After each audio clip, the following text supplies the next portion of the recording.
We are now into the third week of Ramadan. Muslims around the world typically gather with friends and loved ones to celebrate and connect with their faith.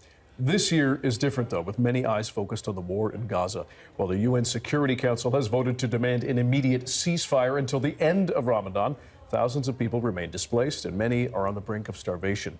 Adel Iskandar is an associate professor of global communication at SFU and the director of the Center for Comparative Muslim Studies. Thank you for joining us, Adel. Thanks for having me, Dan. Appreciate it. So, how has the war changed how Palestinian Muslims are marking Ramadan right now?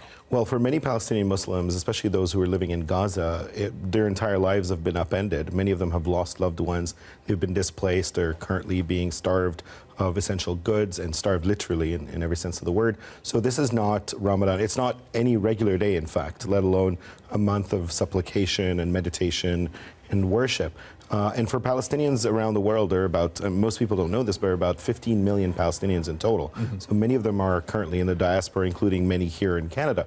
But for many of them, it's a very heavy-hearted Ramadan. They're thinking about their loved ones and their relatives and their, countrymen and women back home and what they're struggling with. So it's difficult to be celebratory. It's a very somber, very melancholy Ramadan this time for most Palestinians, but also for Muslims in general. What community efforts are you seeing here in terms of any support that people in the diaspora are offering?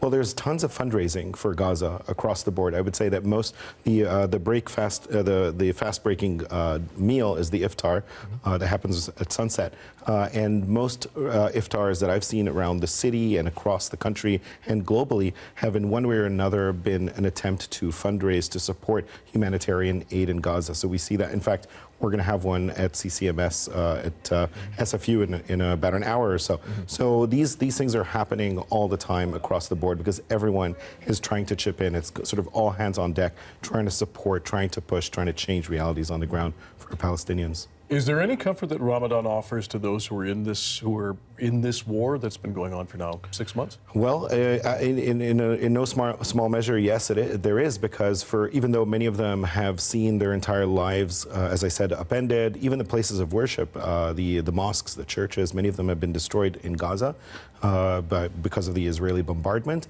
Many of them, at least the very act of standing together side by side and praying in the same direction, facing Mecca, all of that is a way of embodying unity and coming together, at least to mourn their dead, but also to demonstrate their continuity and their ability to survive adversity. So it is definitely a moment of reflection, a way to to wish their loved ones ease and transition to the afterlife, if you will, but also to continue living despite adversity. And I think that, at the very least, is comforting for the soul, but also helps them continue their day-to-day life.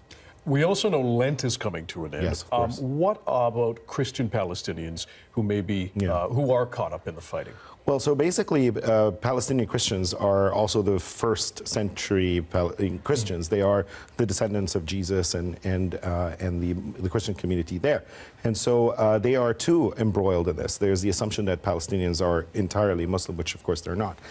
Some of their churches have been destroyed in Gaza. The Christian community in Palestine are also reeling from what's happening in Gaza and also in the West Bank, where their life has become increasingly difficult with the encroachment of settler attacks and what have you. So for Christian Palestinians, this is also a time of Lent, where they are also fasting. So it's one of those unique moments where all Palestinians are fasting irrespective of their religious denominations and reflecting both on their struggles and also thinking about how to overcome these difficult times and looking to their deity, if you will, because they all believe they're both monotheistic sort of traditions. Of the Abrahamic tradition. Absolutely. Yeah. So all of them are looking up to the heavens and hoping that, maybe there is mercy in the coming days for all of them. Adel Iskandar, we appreciate your time and your perspective. Thanks for joining us. Thanks for having me, Dan. Appreciate it.